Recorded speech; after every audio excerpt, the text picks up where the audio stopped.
I feel very humbled, actually, to share the stage with all three of you. So now I'm going to invite all three of you to come up to this. We're going to shift now from the podium to the living room. I've always wanted to kind of have an Oprah experience. And one of my life fantasies is about to come true. So I'm going to ask all three of you to come up. I'll sit in the chair here on this end, and if the three of you want to pick any of the other three seats, and I think the mics are on, right? So I'm going to see if I was Oprah, I would have a wireless mic.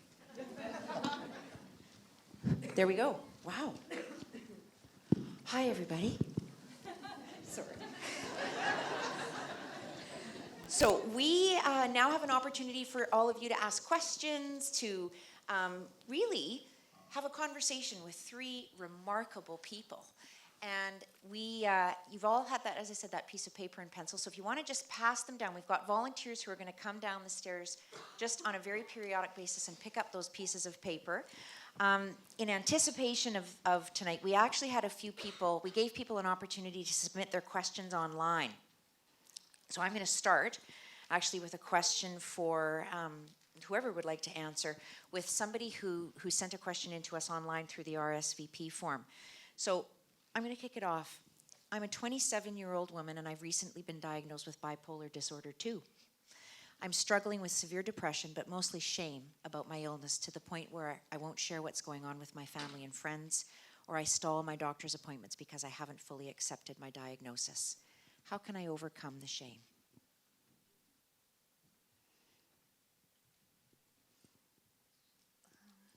So I hear a lot from people who are in that situation, and many situations like that. And I think what I was talking about earlier, that we're all part of a really big community, is something that particular person is sort of missing. She's missing that piece that says that it's not just me. I'm not the only person with bipolar 2. And in fact, I'm not the only person who puts off doctor's appointments. I'm not the only person who doesn't want to talk to my family about it. She's in good company. So in my opinion, something she could do is to seek out some sort of support group for people so that she could understand that all those people in the room are just like her and going through exactly what she's going through. And so that is one way to kill that shame, because you realize, oh gosh, I'm in a room full of people with bipolar disorder and they all seem really normal. Yeah, is it working? Okay. I saw a private psychiatrist for a long time, and I really felt isolated. There was nobody that I knew that had an illness like me. I thought I was the only one having these symptoms. But once I joined a mental health team, I met other people like myself. And also at the art studios, where it's a program for people with mental illness and addictions who can go and create art and get lessons for free. And there I met some artists in the community who also had a diagnosis. So really, it was all about connecting with other peers, or even finding a peer support worker, or just finding activities in the community where you're meeting other people. Yeah, it's important to bring yourself out of isolation and realize you're not alone. Yeah, I agree with that. I think it's important to find community, and I know even for myself, being a photographer and a musician, networking in those circles alone, I've been able to connect with a lot of people who are, living with mental illness or mental health challenges. So I think, the key thing is just to not isolate and find some kind of community somewhere. Okay. The questions that are coming are absolutely amazing, so I really want to encourage you to keep sending down the questions. And what I'm going to do is generally choose some of the questions that are for all three of you. There are some questions coming that are very specific to one of you, but all three of our speakers will be staying afterwards just to informally chat. So I'm going to just default a little bit to those general questions. So sometimes we hear people say that we shouldn't be using diagnostic terms, that there's a limitation to using the diagnostic psychiatric terms.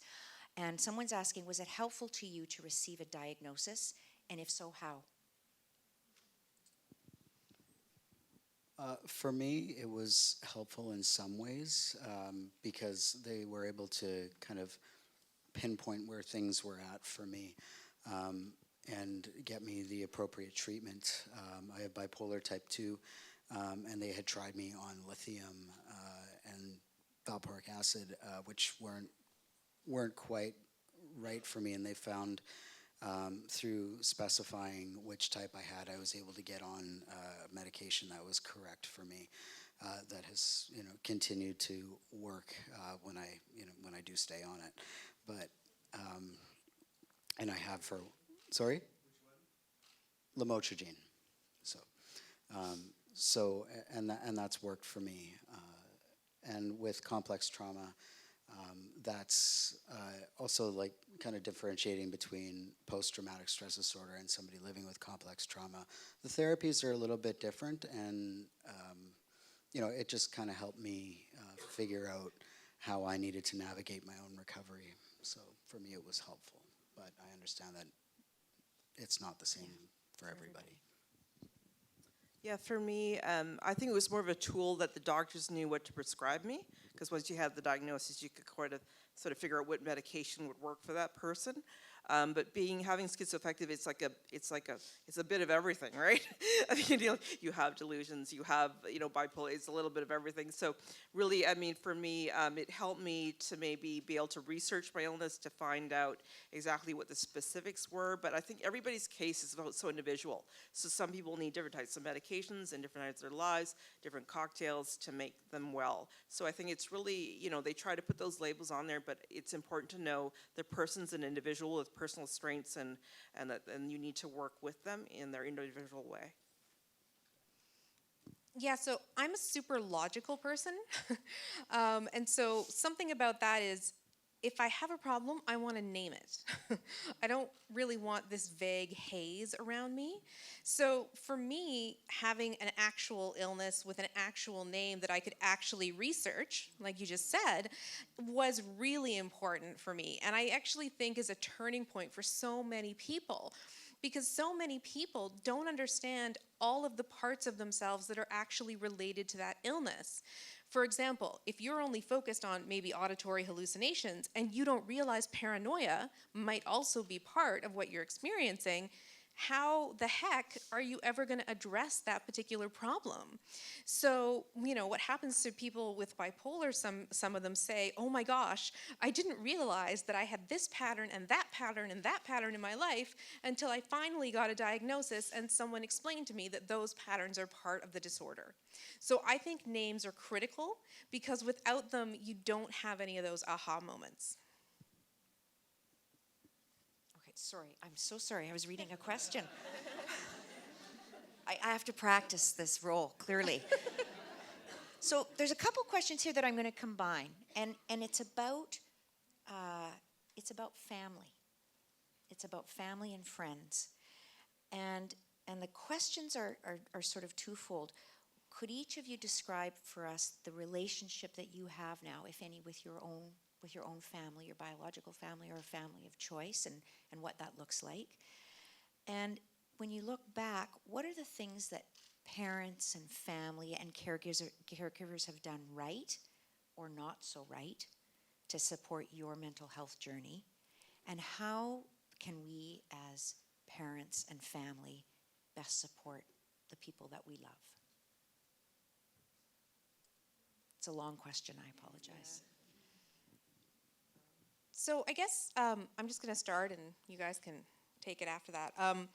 My family and I, we have a complicated relationship, and it's individual with each of them, but in my family, we do have a history of mental illness, particularly substance abuse issues, and so a number of my family members are active in their substance abuse, and so that makes having any kind of relationship with them almost impossible.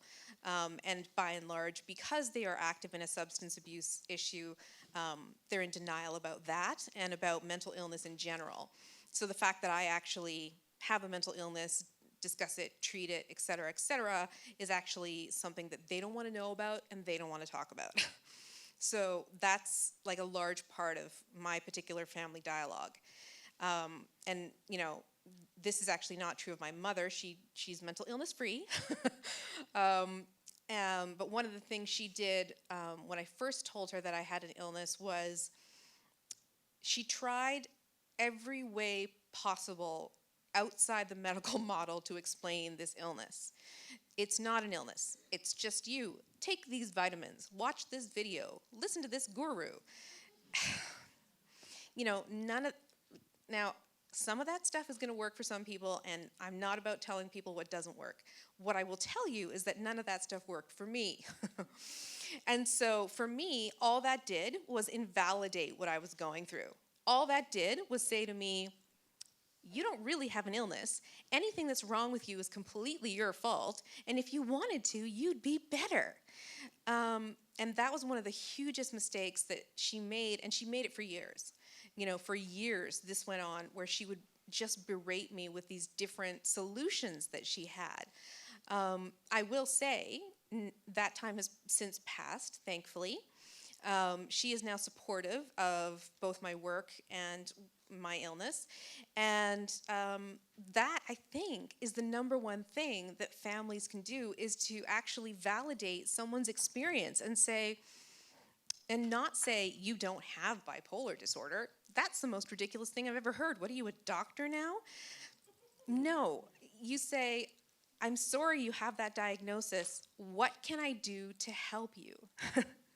Because we're all different, and the things that you can do to help me are going to be different than the things that you can do to help someone else, because we are individuals.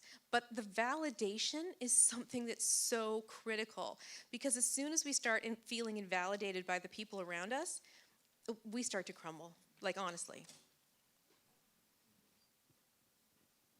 Yeah, for me, because I got ill when I was a teenager, so our family was sort of non-communicative. My father was a workaholic. My mother was back at school, so we were, you know, mostly the kids just at home. Yeah, I think it really kind of changed the family dynamic. When I got ill, then we started getting family counseling, so it really actually brought our family closer together, actually. But I think the one real problem was my older sister. She was very affected by my illness. It hurt her so badly. And when my book came out, she said she could hardly read it. She was in tears because it reminded her of a lot of things of how it was when we were growing up. So it's very hard for her. And I said to her, you know, I wish I could take it away. I wish it didn't happen. I didn't mean to hurt you. I blamed myself that she suffered so much. But she, it's kind of past, but, we all retain certain things. My younger sister became a social worker. And so, that's sort of interesting, sort of in the health field. So I think right now my father's passed away, but my mother and my sisters and I are very close. And I get a lot of support from my husband's family right now. For me, I'm estranged from my mother's side, and it was, and I didn't grow up with my father. I'm in contact with a couple people from that side, and they're supportive, but we're not close. For me, what I've done is I've built a family of friends, and that's been incredibly cathartic for me, as well as having former foster parents in my life who do still care. That's been, for me, it's been cathartic. It's been a wonderful thing to have those connections, and they're all people, like, when you build your own family, you can really focus on recruiting people, who really will get you and will love you, and you don't have to pretend to be anything else, and you don't have all the drama, that often comes with blood relations. So, sometimes, but Is it drama or drama? Drama. I don't know. Which one is more dramatic? Drama. Okay, there you go. I like the sound of drama. I do too. So, a couple of questions around the theme of the workplace and employers. And a couple of people have asked questions along the lines of, is it a good idea to disclose a mental health issue with an employer? And have you experienced discrimination in the workplace? Yeah, so I was working retail, and I was assistant manager, and I told my boss one day, I need to quit. She says, why? I said, well, I'm having reoccurring symptoms of paranoid schizophrenia. So she didn't know I had an illness at all, right? So she just switched. She was like, well, that sounds pretty crazy. She says, I didn't, nobody's going to make up they have a mental illness to get out of a job. You must be really serious, Sandra. And I said, well, do you want me to stay on another 2-3 weeks so you can find a replacement? No, we don't really want you around the customers. Goodbye. But now that I'm kind of out there with my book, it's sort of out there. So it's like anybody that is going to harm me is going to know. So that's about it, yeah. That's, I think, one of the benefits of working where I work is when I went in for my interview, they sat down and I have done a little bit of schooling post-secondary, but they wanted to hear about my life experience. So as soon as I said, oh, well, I'm a survivor and I have bipolar disorder, complex trauma, I've got an addictions history, they were like, you're who we're looking for. Have you ever been homeless? And I'm like, yeah, 3 times. And they were like, okay, yeah, we'd love to have you on. I'm your guy. So I think it's important to do your research and really, if you want to give back, then I think it's important to work for organizations that will allow you to do that in every which way. So with this organization, it hasn't been a problem, and most of the work that I've done over the last 10 years has been within the communities that I'm a part of as well. So I've had a lot of fortune there. So I have a really different thought on that. So I've worked in sort of corporate America, if you will, and my advice to people who work in that particular environment is no, absolutely not. Do not tell anyone. And it's not because I care. I don't care. It's because the people around you are going to do a flip. Some of them are going to do that to you. And no matter how intelligent you think those people are, no matter how insightful, no matter how brilliant, some of them are going to do it, and it's going to affect your career path. It's what we used to call, I used to work for a very large software company in Seattle. You might have heard of them. So it's what we called a career limiting move. You don't do it. That, again, it's just my opinion, but I can tell you that one of the individuals I worked with at this software company who had been with the company for more than 20 years also had bipolar disorder, and he told his manager because he had certain needs around this particular illness. And he had been with the company for more than 20 years. And he later told me that the second he told his manager, his career there was over. And he told me in no uncertain terms, you never, ever, ever tell anyone. Because honestly, if someone like him, who has all of the track record imaginable, can get put on a career track to nothing, it can happen to anybody. So that's just my view. A couple of people have asked questions about your experiences with healthcare, with the healthcare system, and with healthcare providers. So I'm wondering if any or all of you could just share your thoughts, what you think healthcare providers need to know when providing care for people with mental illness. And I guess I think what they're meaning here is people who are not in the mental health system, right? But other healthcare providers than those in the mental health system. And also, what are the barriers that you've seen or experienced, and how do you think, what suggestions would you have on how those barriers could be overcome?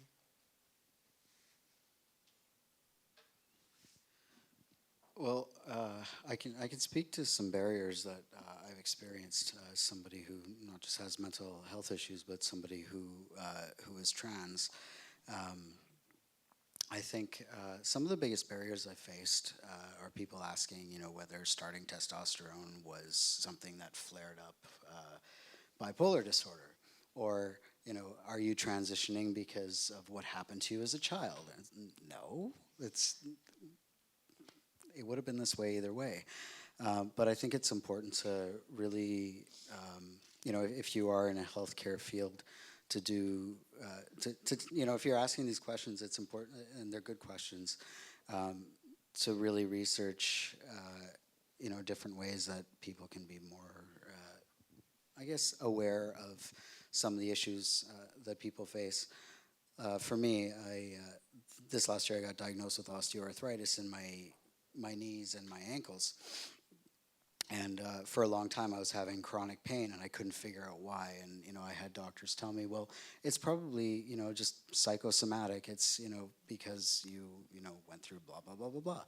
And not always. Sometimes there are genuine, and a lot of times there are genuine old injuries, or there's actually something going on. It's not always in your head, So it's important to remember that just because somebody has something going on, like a mental illness or addiction, doesn't mean that there isn't something else going on too. And everybody should be treated with the same level of care.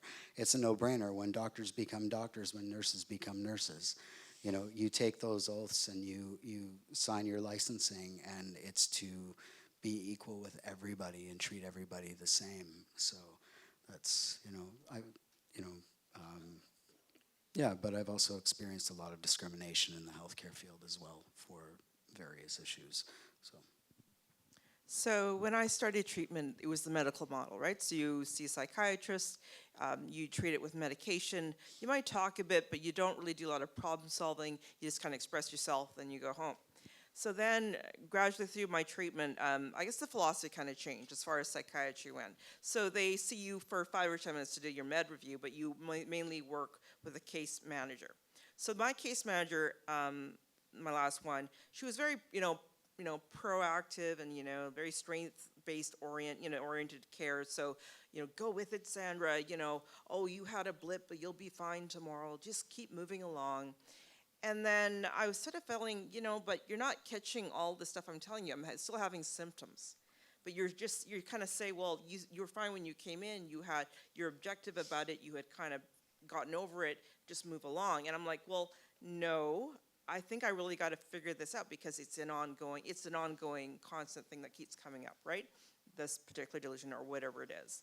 So now they decided, well, we need to graduate you from your team because you haven't been in hospital since '98. You can move out, find your own care, even if you have to pay for it. And, we need more room for people that are coming out of hospital or other places where they need more care than you need, right? So, well, so I'm too well to get mental health care from a team, but I'm not well enough to get a regular job. Okay, so I'm sort of in this la-la land, and I really kind of felt abandoned. I mean, I understand the strategy, like recovery, you're better, reframe it, just look for the positive, but really, there's some issues I still have from when I was 15, and they keep cropping up, and I think if I leave the team, I'm afraid of losing continuity of care and things like that. So that's one drawback I've had recently. So I just really want to echo something you said, which is that once a doctor, often a GP, so like a non-psychiatrist, finds out you have a mental illness, suddenly every single thing that's wrong with you is because of your mental illness. It's really the most astonishing thing. What do you mean you're having stomach pain? Sounds like bipolar. It seemingly doesn't matter what you tell them. They just think it's your mental illness, or you're making it up, or you're drug seeking. Those are the things that instantly seem to go into their mind. So if there were one thing I could say to a practitioner out there, it would be, just treat us like everybody else. Yes, mental illness is part of the picture, no doubt about that. And mental illness does have physical realities and manifestations, but so does every other disease in the world. We deserve the same level of care. Thank you. Couple of questions around medications, meds. So people are just asking what your experiences and challenges have been around medications and dosages, how you've handled side effects, how you've seen the ebb and flow of your medications over time, and how you've sort of found the best spot to be, if I can put it that way.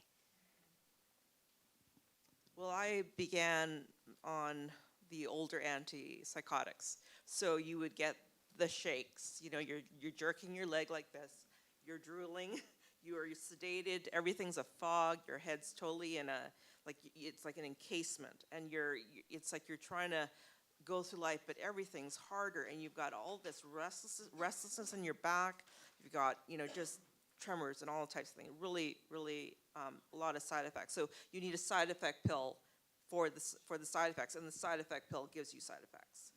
So then, when they put on the risperidone, as I said, I became very manic because it wasn't a sedative, as sedating, as trifluperazine.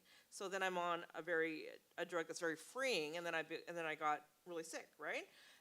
Because I went off it, et cetera, et cetera. But now I'm on olanzapine. So when I started olanzapine, which a person can put on 30, 40 pounds with olanzapine.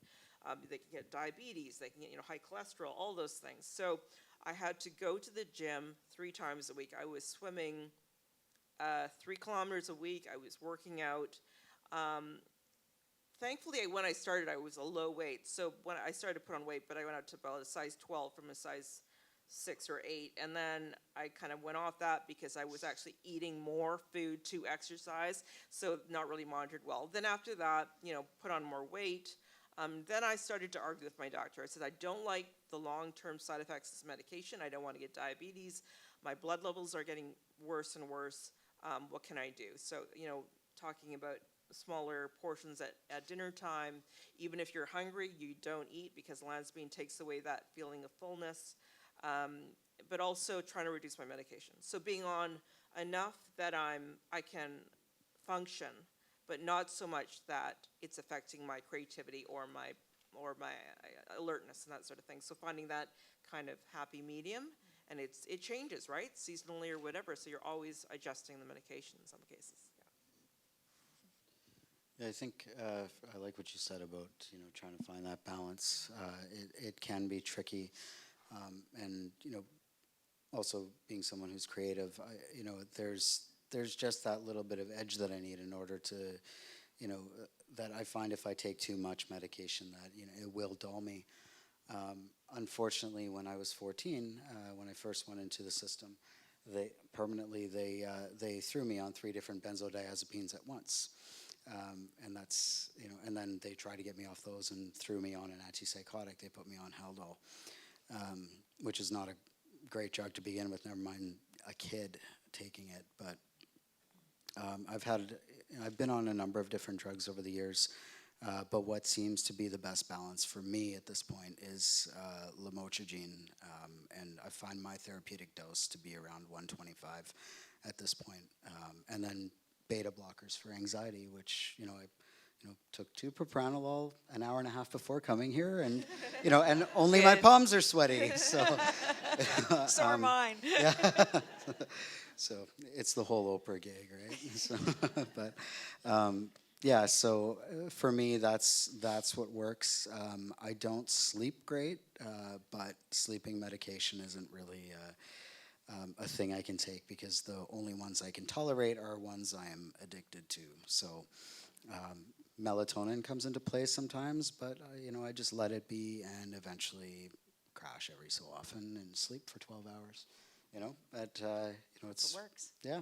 So you just find what works. I've been on virtually every medication, and I'm not exaggerating when I say that. It's in the 40s or 50s probably. So I've also had virtually every side effect. I'm very sensitive to medication, which is one of the reasons doctors, don't like me. They don't. I will take a medication, and then I'll get a whole raft of issues, and then the medication, we're not able to get the medication up to a suitable dose. That's typical of me. So what has ended up working for me is very small doses of a whack of medications. I'm not recommending this as a tactic for people in general. I'm not suggesting a whack of anything for anyone, but that what has worked for me. And so it's kind of like you're saying, you take a dose that you can handle, but that isn't so high that it gives you so many side effects that you can't tolerate it. And the thing that I would say about side effects of medication is it's one of the things that doctors tend not to listen to you about. You go to your doctor and you say, "Doctor, I'm having this side effect. I can't sleep," let's say. And the doctor's like, "Yeah, doesn't sound that bad, whatever." And then you go to the doctor and say, "Well, now I can't sleep and I can't ever feel full when I eat." And the doctor's like, yeah, you know, you're stable, whatever is good enough. And that happens constantly in my experience, where doctors just won't listen to you when you bring up a side effect. They, you know, if you're not in a hospital, clearly you're fine. And so the thing that I would say about that is, to anyone who's experiencing, you know, really deleterious side effects that are really affecting their ability to live their lives, it's really important that they articulate that to their doctor in a way that's very clear and says, I cannot tolerate this any longer. You must change it. Because it seems to be that's the only thing they listen to. Okay, we have one more question.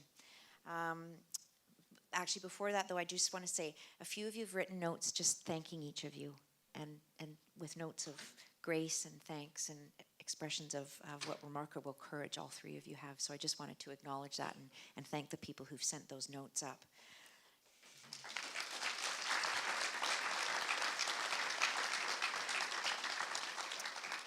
So let me finish on this note. Understanding that we may never change some people's minds.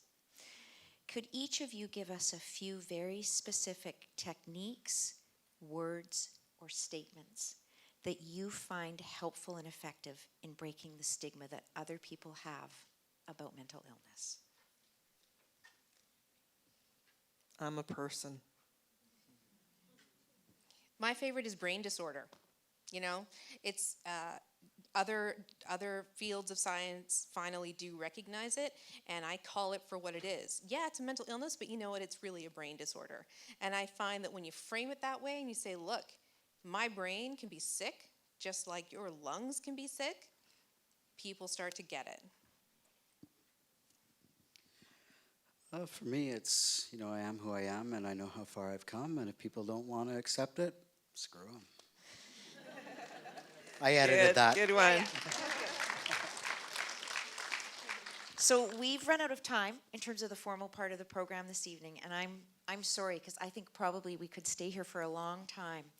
But I do want to say that if your question wasn't, if I didn't ask your question, or if you have a new question, as I said, Sandra and Ryan and Natasha will all be in the lobby downstairs and are all happy to stay and visit and have a chat with people. We also, for those of you that came in closer to the start time, we have a number of wonderful community organizations that have set up information tables down in the lobby, and I really encourage you to visit those tables because they're very keen to share their knowledge and their information and answer questions. You can also sign up for our Me Too newsletter. To receive information about our upcoming events. There's a sign-up sheet at the registration desk on the second floor. And you want to mark your calendar before you leave today. Our next Me Too conversation will be here in this room on Wednesday, March the 23rd. Between now and then, and this is now my moment of a commercial break, there's a wonderful day that's going to happen on January the 27th, and that's Bell Let's Talk Day. And I wouldn't normally do a corporate plug, but Bell has been a stellar corporate leader in this community and in this country, in fact, in terms of changing the conversation around mental health. And they give a 5-cent contribution to mental health causes across the country for every text and tweet that is sent on behalf of anyone on a Bell device. Thank you.